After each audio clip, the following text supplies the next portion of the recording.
After leaving Graceland, we drove north to St. Louis, where we again got accommodations at the Marriott in room 311. That'll be important later. I really like taking the state and county roads whenever I can, when there's a destination in sight.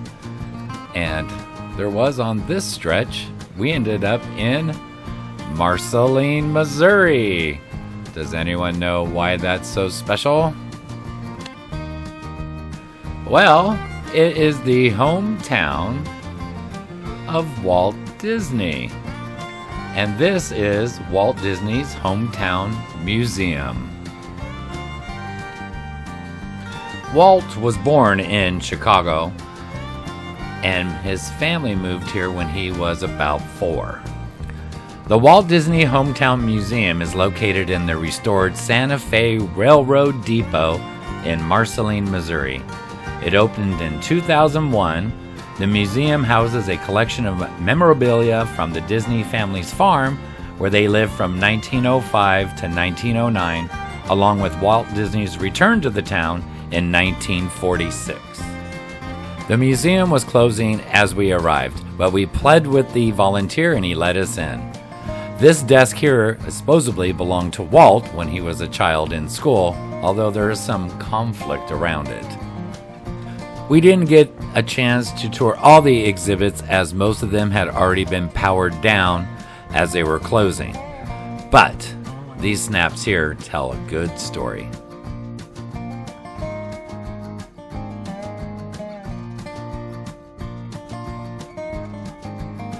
Just outside the museum is E.P. Ripley Park. And here, Walt had donated the mini Autotopia out of Fantasyland, and they set up a track and had the cars running for a few years.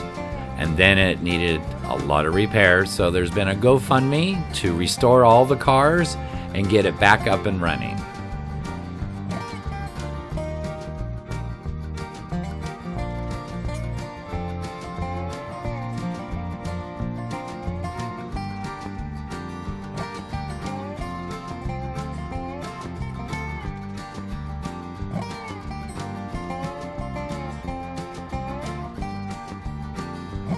This pond in E.P. Ripley Park, the watercolor looks familiar, like the rivers of America. I think they dye it as well. Just across from the park is downtown Marceline.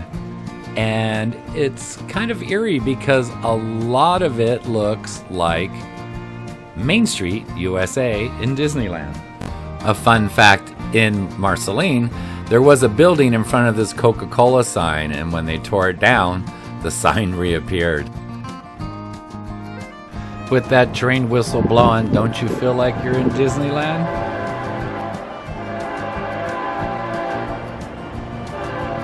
And here's a quick drive through Main Street, USA in Marceline, Missouri.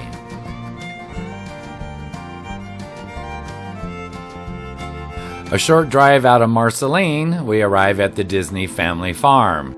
Walt's original dreaming tree is no longer, but they did get a sapling and mixed it with the Magic Kingdom dirt and Disneyland's Rivers of America water, and it's growing strong.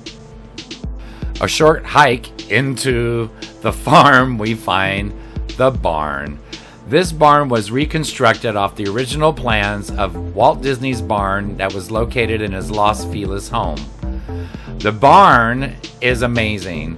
You walk inside and every square inch has signatures and names of people who have visited. They even have markers in there and encourage people to write a message and sign their name. Well, of course, we took advantage of that, signed our name, and I even gave a tribute to Joanna, or should I say Princess Joanna, and left her mark as well.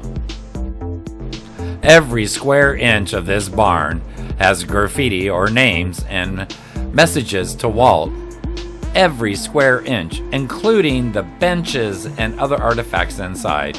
It was hard to find a vacant spot, but I did, up in the rafters, balancing on that barrel you see.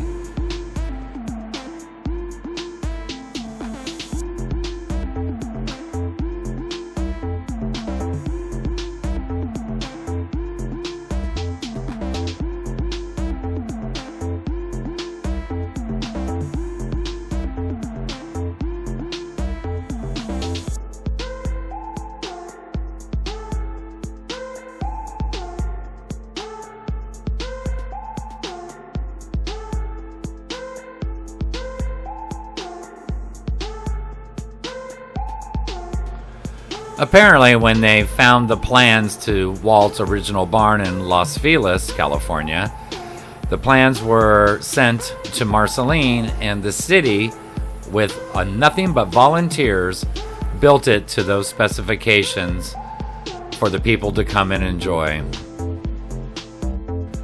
As a side note, Walt Disney's original barn in Los Feliz was disassembled and moved to the Los Angeles Live Steamers Railroad Museum in LA and reassembled. So you can visit it there. Well, it's getting to be late afternoon and the skeeters are starting to come out.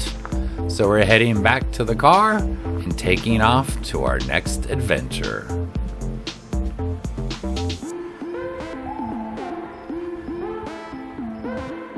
And I do have to agree with Rebecca on this.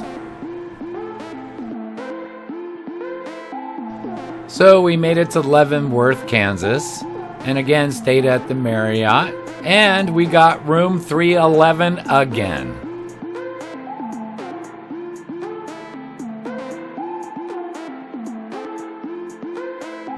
The next morning we headed out to explore the GLOR. The State Lunatic Asylum No. 2 opened in November 1874 with 250 patients on land located east of the city of St. Joseph. The hospital was dedicated to the noble work of reviving hope in the human heart. In 1968, George Glore, an employee of the St. Joseph State Hospital, helped construct a series of full-size replicas of primitive 17th, 18th, and 19th century treatment devices for Mental Health Awareness Week open house. Those exhibits impressed the hospital officials and sparked the idea to create the GLOR Psychiatric Museum. Today, George's treatment devices replicas remain an integral part of the museum's exhibits. The hospital included music therapy rooms and puzzle rooms to expand the mind. If you'd like to figure out how much your brain weighs, here is the instructions. Remember these pointed Dixie cups? Here they were used to disperse medications. This device takes away your static electricity. Floor drags were created to keep the patient busy and also polish the floors. In 1910, a female patient died at age 31. They found these 1,446 objects in her stomach. Here are the instructions of how to perform a lobotomy and the type of tools you'll need.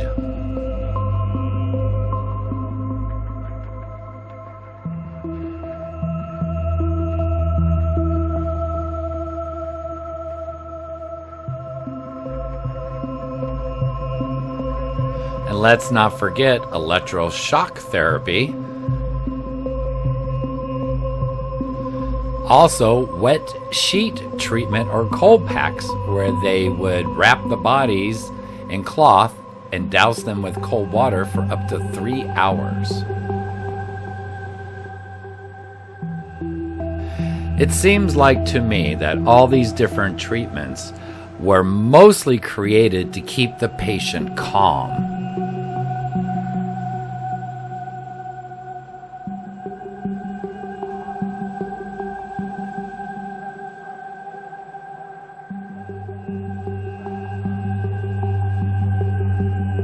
If no treatments worked, solitary confinement was the final result. The tranquilizer chair was used to strap someone down, again, till they became calm. Here are the recreated treatments devices GLOR created from the previous centuries.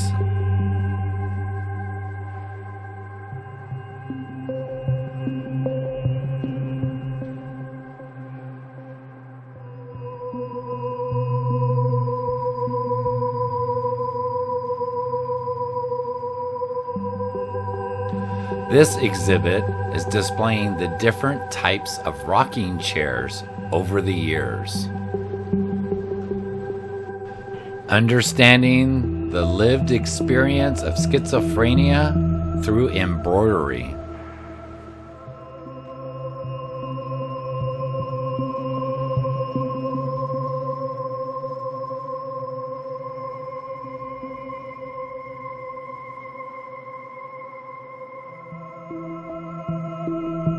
We had enough of Glore and headed to Leavenworth Federal Prison. We asked to get a tour. They said come on in, but it could take 3 to 5 to get out. Well, we left Leavenworth and we entered the state of Iowa. Our first stop was at the Osceola Intercity train station in Osceola, Iowa. It's served by Amtrak and is the closest to Des Moines, Iowa's capital and most populous city. However, the station is 50 miles from the center of Des Moines. The Osceola Depot was built in 1907 by Chicago, Burlington, and Quincy Railroad, CB&Q, one of the major networks operating in the upper Midwest and West during much of the late 19th and 20th centuries. The L Factor remembers coming here as a kid and taking the train to Chicago to visit family. I was amazed by the original condition of everything in there. Even the Amtrak desk is an old roll top. The conductor's office, the ticketing office, the boiler, everything is still in place. The door to the ticketing office was wide open, so you could venture inside, see the original desk, the cash drawer, the hardware, the windows, everything still in place. Was amazing. It even had the straight key Morse code oscillator. Incredible! Even the bathroom floor tile is almost a perfect match to my home built in 1921. Stepping back in time like this to something that's so well preserved was amazing. We made it to West Des Moines to view the largest mosaic in the world, run Miko through a quick bath, first one in over a month, and then enjoy the amazing sunsets of Iowa. I spent a few days doing laundry, eating well, visiting Dieselicious and Sarah and the L Factor. Check out this squirrel. She caught this guy mid-jump with an acorn in its mouth.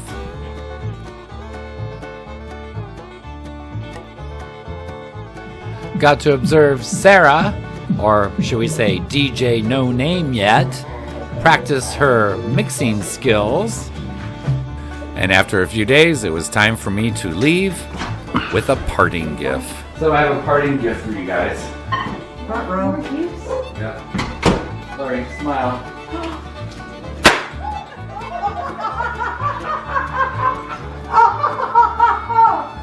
Oh my God, you're I wish you had told me to have my camera ready. Oh. I departed West Des Moines, heading northwest, and ended up in Lewis and Clark State Park.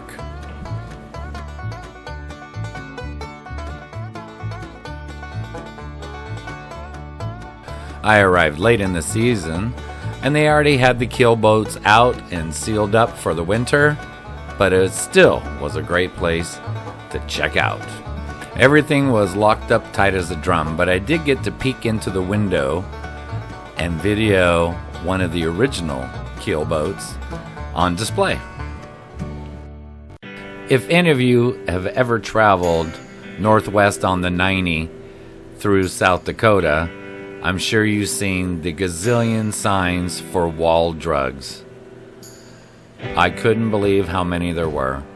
This is just like Anderson's split pea soup here in California when heading north from LA along the coast. And rumor has it the coffee is only 5 cents. I personally didn't stop. I did drive through the little town there in Wall, South Dakota. It was entertaining. but it just shouted tourist trap for me. I was very happy to see this sign that I finally made it to Wall Drugs. All of what you see here on both sides of the street is Wall Drug.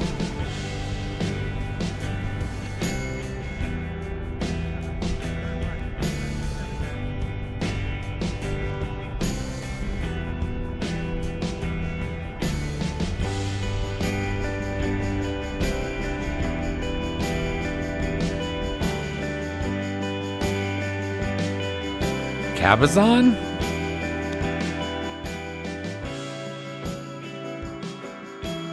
Continuing my drive north on the 90, I finally made it to the Minuteman Missile Historical Site. At that moment, I realized how cold it was outside. It was so cold I could barely hold the camera steady. It was such a change in temperature. Once inside the National Historic Site building, I toured the exhibits. There was a lot of information in there, and I found it very fascinating. These missiles were placed throughout the entire country, mostly in the middle of agricultural fields, like cornfields and soybean fields, to hide them. The footprint, when you actually go and see the Minuteman missile, is very small. Very creative. I was just blown away.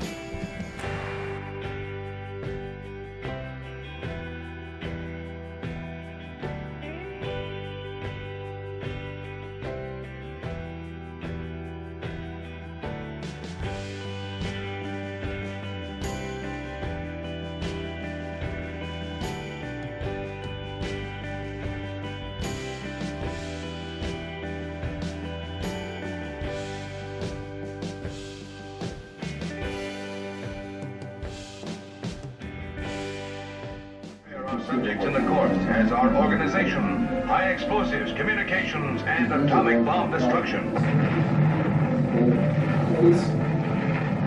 After the exhibits, I asked the park ranger, well, how do I see the Minuteman missile? And they pulled out a map and told me to get back on the highway, exit on 116, turn left, and I will see a dirt road on the right, and to take that. They said there was no signs because Wall Drugs bought all the land for the signs. I was also told to be very careful because the cows are roaming on the road. And the next comment was, make sure you close the gates so the cows don't get out. Oh my gosh, really? All these people who are touring this have to follow these rules. It was fascinating, the difference between big town LA and small town South Dakota. Hold on, I gotta go through this gate and not let the cows in. I'll be right back. Once inside and gate closed so the cows are secured, I arrived at the Minuteman Missile Delta 9 site. If those bathrooms weren't there, you would never have seen it. After following the directions and walking the path, I came across another gate. Make sure we shut this gate so the cows don't get out. Kind of weird, isn't it? Gotta love places like this.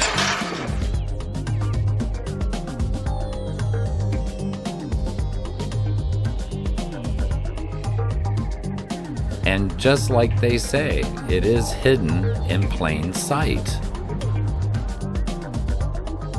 So we are faced with another gate that we have to keep closed not to let the cows in. Now, back in the day, I would assume none of these sidewalks and fences and things of that sort would be present, and which contributes to hidden in plain sight. This is the site, and you really don't see much until you get up close. So I imagine in the day, it would just be this slab in the middle of a cornfield or cattle ranch. But if you look inside, there's the Delta 09 Minuteman missile. And I'm sure back in the day that glass dome would not be present. This is for us to observe and see the Minuteman missile. This is showing you the hatch that's halfway open so we can look down inside. So as far as you can see all the way around, we're in the middle of a cattle ranch full of cows. Amazing. And to think there were hundreds of these across the nation protecting our country. And at any given time, they could take the two keys, light one off, and within 30 minutes, it would be at its destination. I'm not sure what temperature it was, but with that wind blowing, I was freezing. So let those cows in. Here are some snaps of the Minuteman missile Delta 09.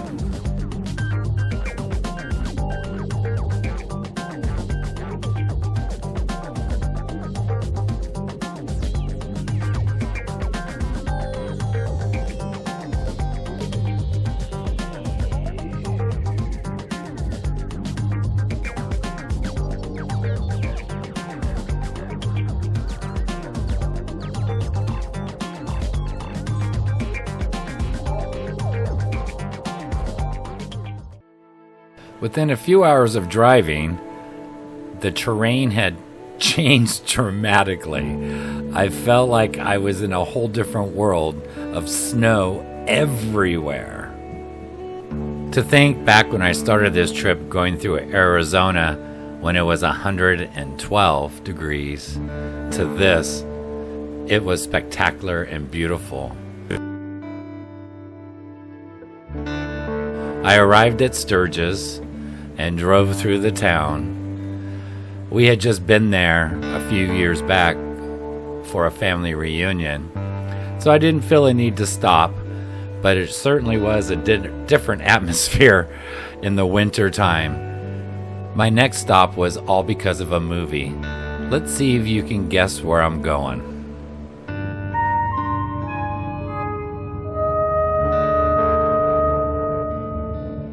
Devil's Tower, Wyoming, where Close Encounters of the Third Kind was filmed. Devil's Tower National Monument, a unique and striking geological wonder in Native American legend, is a modern-day national park, and climbers challenge Devil Tower sits across the state line in northeast Wyoming.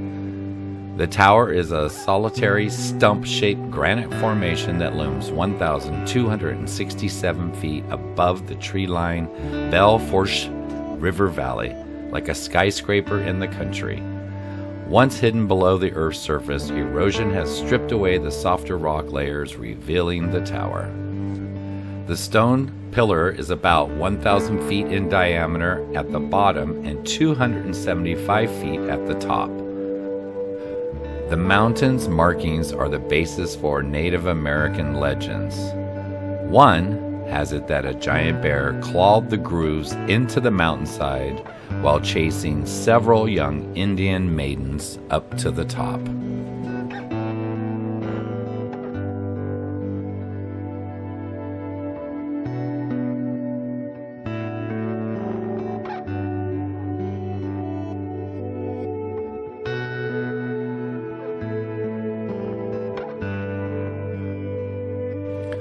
As evening approached, I will have to say, scuttling for a place to camp for the night was a little concerning due to the weather and the cold. But actually, everything turned out okay. Thank God for my solar generator and my electric blanket. I did just fine. The next morning, I arrived at Little Bighorn Battlefield National Monument. Here are the busts of the major players. I have to say, this national site touched me more than any other place I had visited on this trip. After touring the exhibits, I headed out to tour the battlefield, absorbing everything I could. I apologize in advance of the blundering of pronunciations. The Battle of Little Bighorn was fought along the ridges, steep bluffs, and ravines of the Little Bighorn River in south-central Montana on June 25th and 26, 1876. The combatants were warriors of the Lakota Sioux, Northern Cheyenne, and Arapaho tribes, battling men of the 7th Regiment of the U.S. Cavalry. The Battle of Little Bighorn has come to symbolize the clash of two vastly dissimilar cultures. The buffalo horse culture of the Northern Plains tribes and the highly industrial agricultural-based culture of the United States. The battle was not isolated soldiers versus warrior confrontation, but part of a much larger strategic campaign. In 1868, many Lakota leaders agreed to sign the Treaty of Fort Laramie. This treaty created a large reservation in the western half of present-day South Dakota. The United States wanted tribes to give up their nomadic life, which brought them into conflict with other Indians, white settlers, and railroads. Agreeing to the treaty meant accepting more stationary life and relying on government-supplied subsidies. Lakota leaders such as Sitting Bull and Crazy Horse rejected the reservation system. Likewise, many roving bands of hunters and warriors did not sign the 1868 treaty. They felt no obligation to conform to its restrictions or to limit their hunting to unceded hunting land assigned by the treaty. Their forays off the set-aside lands brought them into conflict with the settlers and enemy tribes outside the treaty boundaries. It is estimated Sitting Bull's forces between 1,100 to 2,500 men versus 700 U.S. cavalrymen and scouts. The total U.S. casualty count included 268 dead and 55 severely wounded. It is estimated 31 and up to 135 Native Americans, which included 6 women and 4 children, dead. The numbers are obscured as the Native Americans removed most of their dead from the battlefield and handled their bodies in traditional ways, where the U.S. cavalrymen were either buried where they fell or in the cemetery at the entrance of the national site. The park signage was even conflicting. I don't think anyone really knows the totals.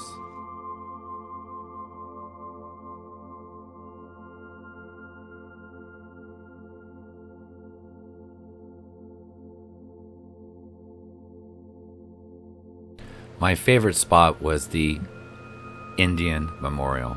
In 1879, the Little Bighorn battlefield was designated a national cemetery, administered by the War Department in 1881. A memorial was erected on Last Stand Hill over the mass grave of the 7th Cavalry soldiers. No memorial had honored the Native Americans who struggled to preserve and defend their homeland and traditional way of life. Their heroic sacrifice was never formally recognized until 1997, 121 years later. My conclusion is the Native Americans won the battle, but they did not win this war.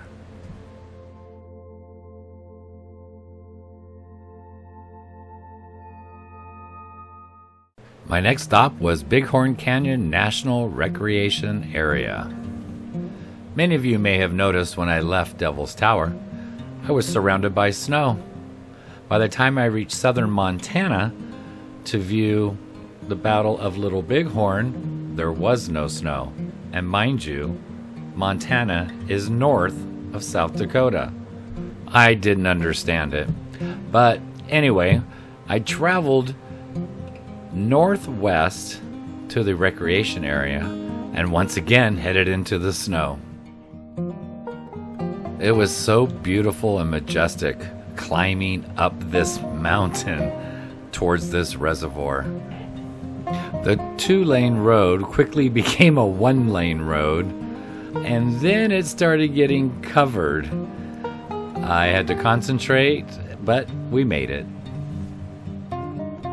The views overlooking southern Montana were just majestic.